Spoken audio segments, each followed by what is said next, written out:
Thank you. We're here today to support House Bill 776, which would authorize our hardworking and dedicated pharmacists to give immunizations to adolescents between the ages of 7 and 18. It's currently done by 36 other states. Pharmacists currently have to go through rigorous courses at pharmacy school to be able to authorize or allow them to do immunizations. They can do it currently for those 18 and older. And we're here to highlight an unfortunate loophole dealing with House Bill 76 and not allowing pharmacists to immunize adolescents. Unfortunately for our men and women serving in uniform, their TRICARE benefits, they actually are required to go to a doctor's office to receive vaccinations under their insurance plan. It's not done under the medical, it's not done under the it's done under the pharmacy benefits, but for their kids, they have to go to a doctor's office, unfortunately. And we're here to highlight that and try to close out that loophole so our men and women can actually get their kids immunized under their TRICARE benefit, so they don't have to have any extra costs associated with it. Today I'm joined by a bunch of veteran-loving colleagues, Representative Ryan Allman, Representative Mike Regan, Representative Mark Gillen, Representative Rick Saccone, and also join with us our group of hardworking pharmacists, as well as James Barbush, the Executive Director of the Pennsylvania Veterans Chamber of Commerce, and Mark Millen, the Community Director of Pennsylvania Veterans Chamber of Commerce. Also joining us is a key co-sponsor, a veteran himself, of Senate Bill 819, the companion bill over the Senate. And I'd like to introduce Senator Stack and thank him for his leadership on this important issue. Senator. Thank you. Yep. Thanks, everybody. Thanks for having me, and thank you guys.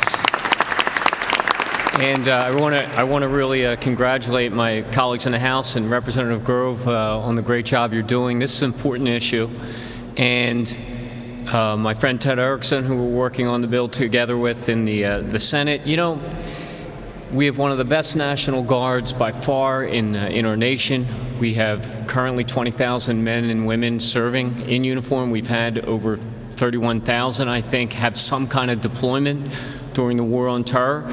And veterans have more obstacles today in Pennsylvania with the tough economy and other issues with health care.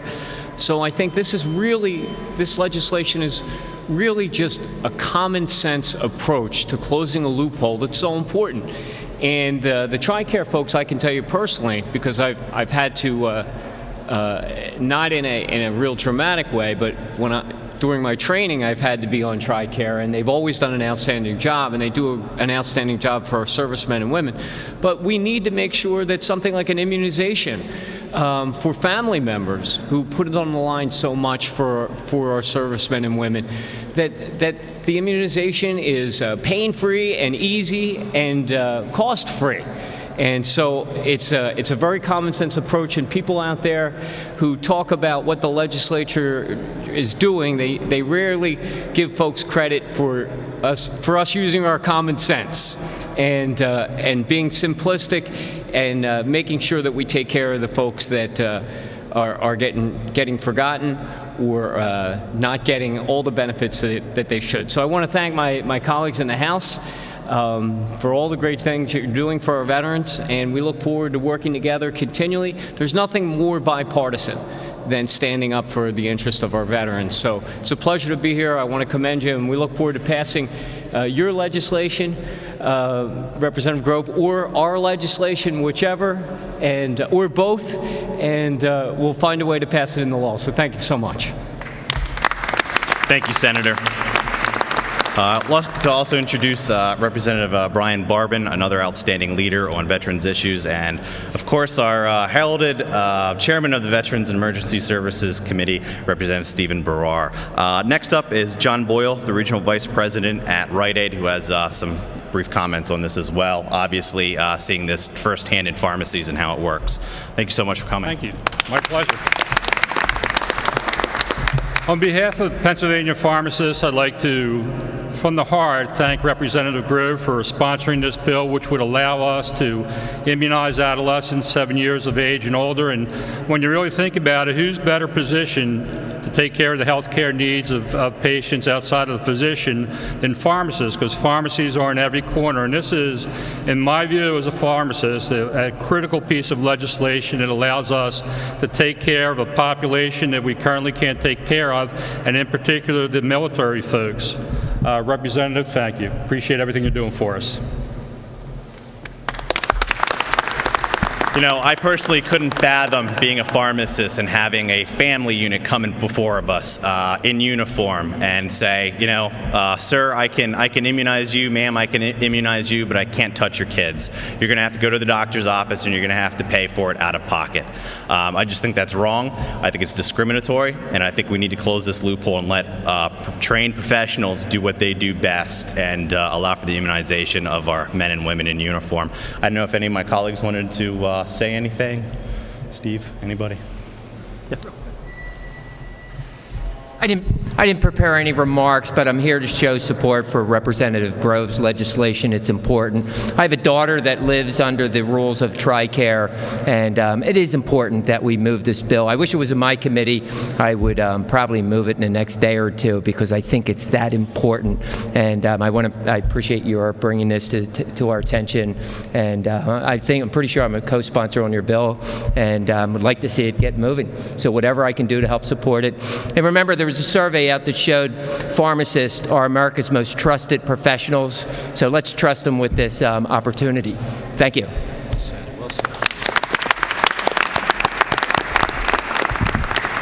Again, this is done in 36 states.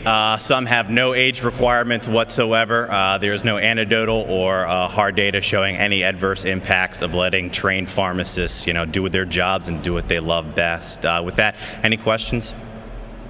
Yes, sir. Is there any specific timetable on your House bill since it's already been reported? Yeah, it was reported out of committee at the end of June. Hopefully, we can get it over to the Senate before Christmas break. So, or if they want to send it over, I'll be more than happy to champion the Senate bill for as long as it gets done. I don't care who gets credit for it. Yeah. This issue to your attention?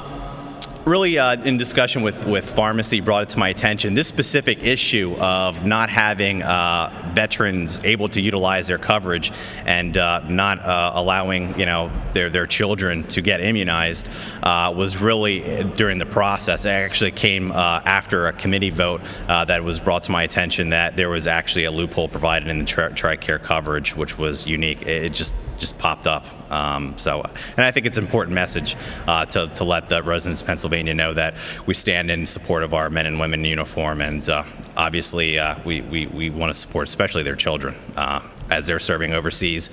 They're left behind. So. The timing obviously this doesn't have any correlation to the federal government and its pending shutdown, but it seems to be one more thing counties are having to deal with. If the shutdown goes through tomorrow, obviously once we have this and other things, so this is one step to increase that process and costs out of pocket. Yeah, obviously, the worst thing to do is hurt our military men and women in any way, especially their service to our country. It's volunteer. They're not forced to do it. They choose to do it, and their family members go along with it. So anything we can do to help their burden and ease their burden in the Commonwealth of Pennsylvania and allow them to use their free health care plan that they've earned through their service and sacrifice is obviously a great thing.